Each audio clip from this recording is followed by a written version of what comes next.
Selamat siang pemirsa, selamat datang kembali di channel Inner Journey 1503. Kali ini kita mendapatkan tamu kehormatan, yaitu Bapak Dr. Methodius Kosai.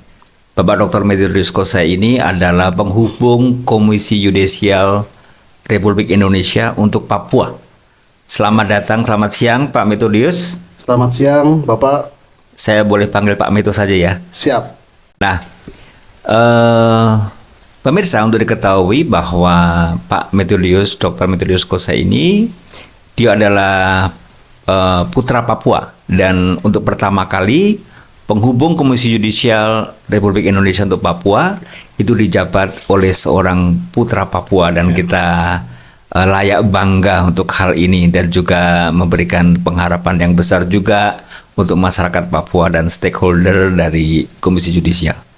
Ya, Pak Methodius, Pak Meto, ya, Siap. sebelum kita mulai dengan beberapa pertanyaan yang datang dari saya, Ya. boleh memperkenalkan diri dulu Pak Methodius, silakan kepada seluruh masyarakat Papua. Ya, baik. Terima kasih, Bapak. Nama saya Methodius Kosai. Biasa dipanggil Meto. Saya berasal dari Wamena, Provinsi Papua Pegunungan. Kemudian saya mengenyam pendidikan dimulai dari SD YPPK Bunda Maria Pike, Kabupaten Jayawijaya, Provinsi Papua Pegunungan. Kemudian melanjutkan SD kelas 5 di Semarang, Jawa Tengah. Kemudian biar saya juga punya pengalaman, akhirnya saya lanjut SMP, SMA, S1, S2 itu di Yogyakarta. Di Yogyakarta. Berarti bisa bahasa Jawa, Pak Meto? Bisa. Oke. Barangkali punya nama lain di Jawa, Pak Meto? Ada. Saya ingat sekali waktu itu ibu angkat saya dia orang Jogja. Karena saya dari SD, SMP, SMA itu pergaulan saya dengan teman-teman dari Jawa. Ya. Akhirnya secara tidak langsung itu penggunaan dialeknya dialek Jawa, dan akhirnya ibu kos saya melihat saya penggunaan bahasa Jawa saya sehari-hari dengan teman-teman Jawa, akhirnya memanggil saya itu Pak Ijo. Pak Ijo Papua artinya? Iso Jowo. Papua Iso Jowo, Pak Ijo. Pak Ijo. Oh ya, baik. Oke. Berarti boleh memanggil Pak Meto dengan Pak Ijo juga Bisa, ya? bisa. Oke, baik Pak Meto. Lebih lanjut ya, Pak Meto. Boleh tahu sebenarnya secara singkat Pak Meto ya, Ya. Komisi Yudisial itu apa sih? Komisi Yudisial. Komisi Yudisial adalah lembaga negara, Bapak. Jadi Ya. lembaga negara yang dibentuk berdasarkan Undang-Undang Dasar 1945 pasal 24B. Ya. Jadi di sana menyeratkan bahwa Komisi Yudisial itu bersifat mandiri. Mandiri yang berwenang itu mengusulkan pengangkatan hakim agung dan mempunyai wewenang lain dalam rangka menjaga menegakkan kehormatan, keluhuran martabat dan perilaku hakim. Nah, jadi tugas pokoknya adalah kalau bahasa umumnya itu mengawasi dan melindungi hakim. Nah, di dalam menjalankan tugas pokoknya itu diamanatkan juga melalui Undang-Undang Nomor 18 Tahun 2011 tentang Komisi Yudisial Republik Indonesia. Kemudian keberadaan kami sebagai penghubung itu diatur dalam Peraturan Komisi Yudisial Republik Indonesia Nomor 1 Tahun 2017. Jadi kami ini kehadiran di penghubung di wilayah ibu kota provinsi di Indonesia ini sebagai perpanjangan tangan dari Komisi Yudisial Republik Indonesia yang ada di pusat. Jadi tugas pokok dari Komisi Yudisial yang ada di pusat itu juga kami jalankan sebagai tugas pokok kami penghubung di daerah. Jadi kami perpanjangan tangan karena berdasarkan dari aspirasi masyarakat, pengaduan-pengaduan masyarakat dan akses yang cukup jauh, sehingga dibentuklah penghubung Komisi Yudisial yang ada di daerah, sehingga untuk mempermudah proses pelayanan administrasi.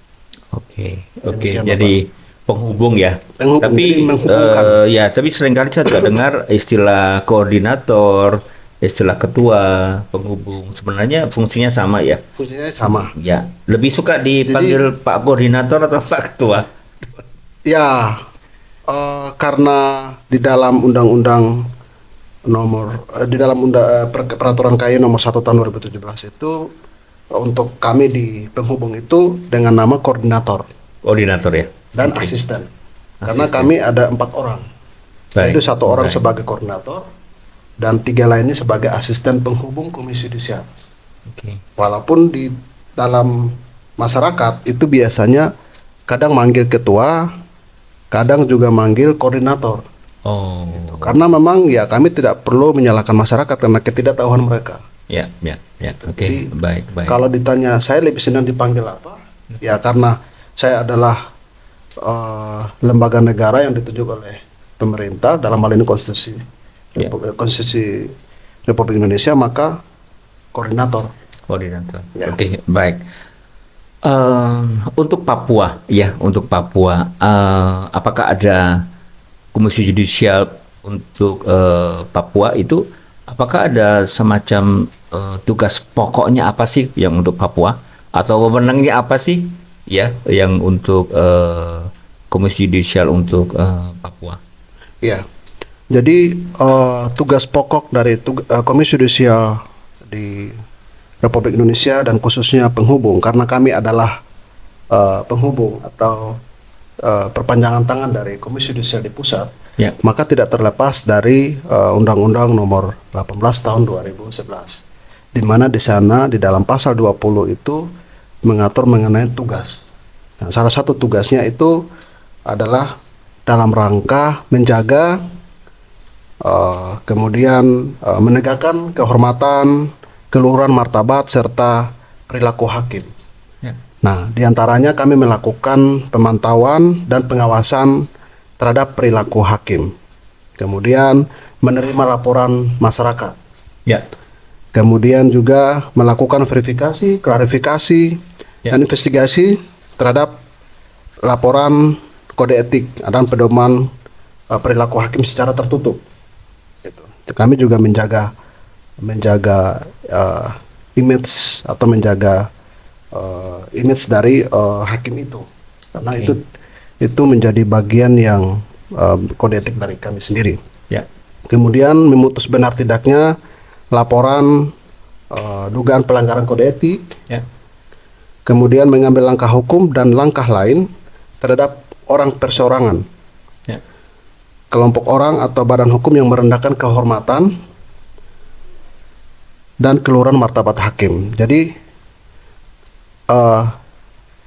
dari beberapa yang saya sebutkan itu, kalau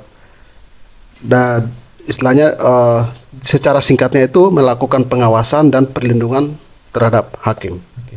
Pengawasan Ya. itu pemantauan, kemudian perlindungan itu melakukan investigasi. Baik, baik, baik. Dari salah satu fungsi tadi kan menerima laporan ya. Ya. Nah ini kan Pak Meto ini kan sudah 8-9 bulan menjabat ya. Ya, betul. Dari mulai dilantik di tahun lalu di Jakarta ya. Sudah 8-9 bulan. Nah, Ya. Pak Meto, dari laporan yang sudah masuk selama 8-9 bulan ini, laporan-laporan seperti apa ya yang masuk? Apakah ada masalah-masalah mendasar Ya. yang kemudian sudah masuk? Kalau misalnya ada laporan masuk itu masalah apa sih? Oke. Bidang apa sih yang kemudian sekarang sudah dilaporkan kepada Komisi Yudisial Papua? Ya. Ya. Yang laporan yang selama ini kami terima tentu berhubungan dengan laporan yang menjadi lingkup kami, yaitu Ya. berkaitan dengan kode etik dan perilaku hakim. Namun tidak terbatas pada itu, tapi juga laporan-laporan yang juga mungkin ada masyarakat-masyarakat yang mau konsultasi terkait dengan persoalan yang terjadi di Papua. Iya, iya, iya. Misalnya beberapa laporan yang kami terima itu terkait dengan adanya untuk melakukan pemantauan.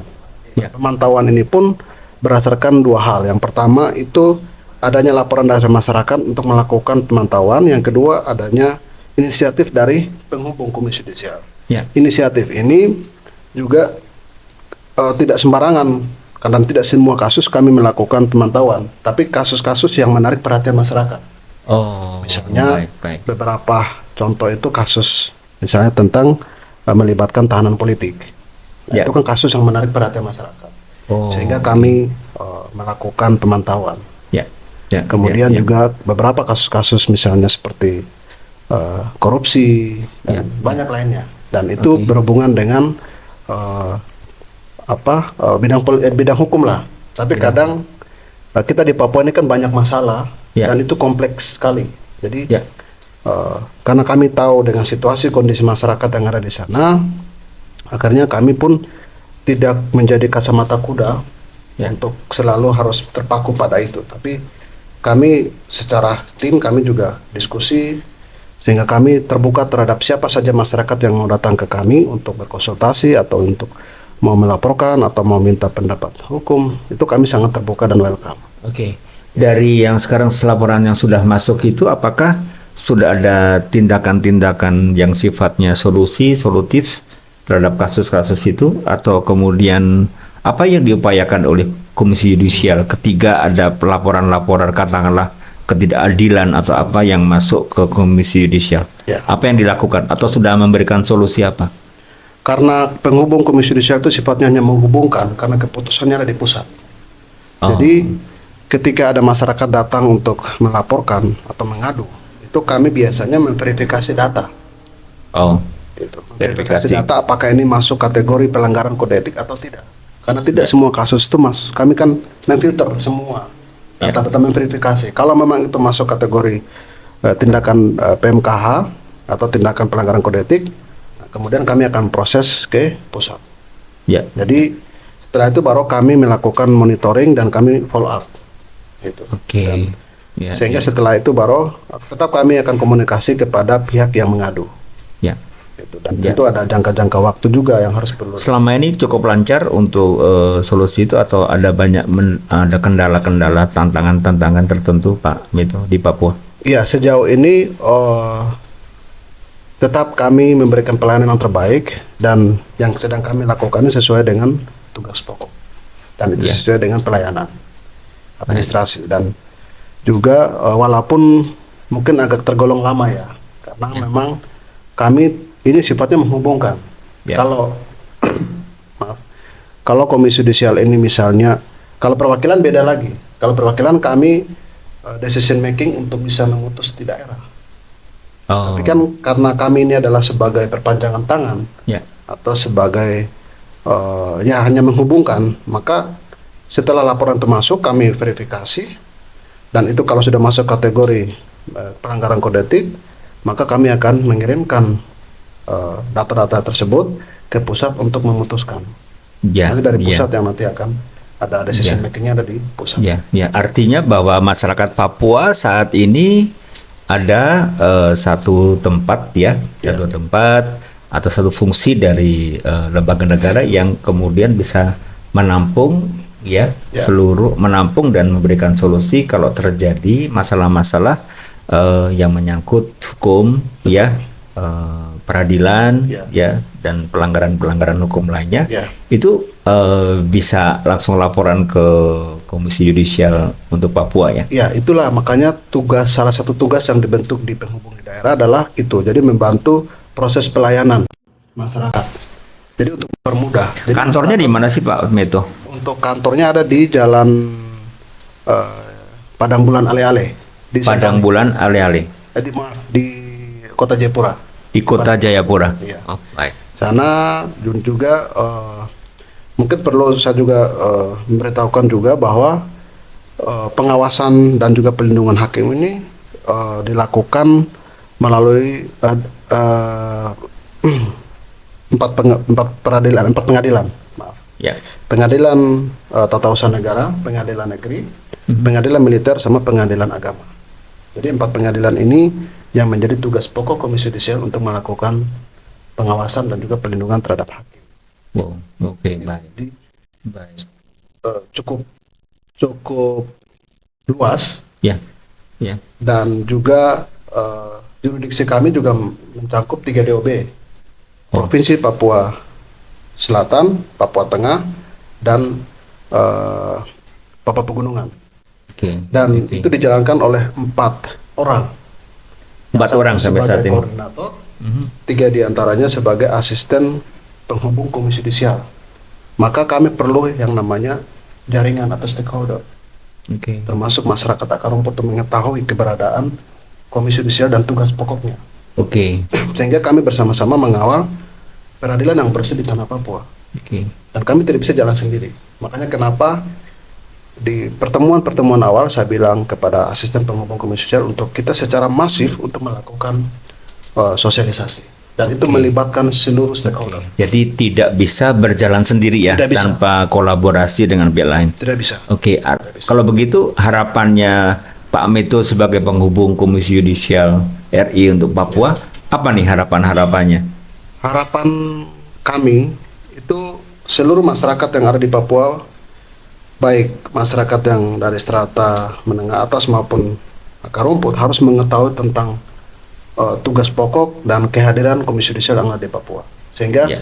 ketika mereka berhadapan dengan masalah-masalah yang itu mungkin berkaitan dengan kode etik hakim, Ya, itu bisa segera melaporkan kepada kami. ya, Dan kantor sementara sudah hadir di Papua, ya. di Padangbulan Ale-Ale, sehingga sangat dekat dengan masyarakat, sehingga masyarakat bisa datang kapan saja di Luar waktu biasa. di jam kerja.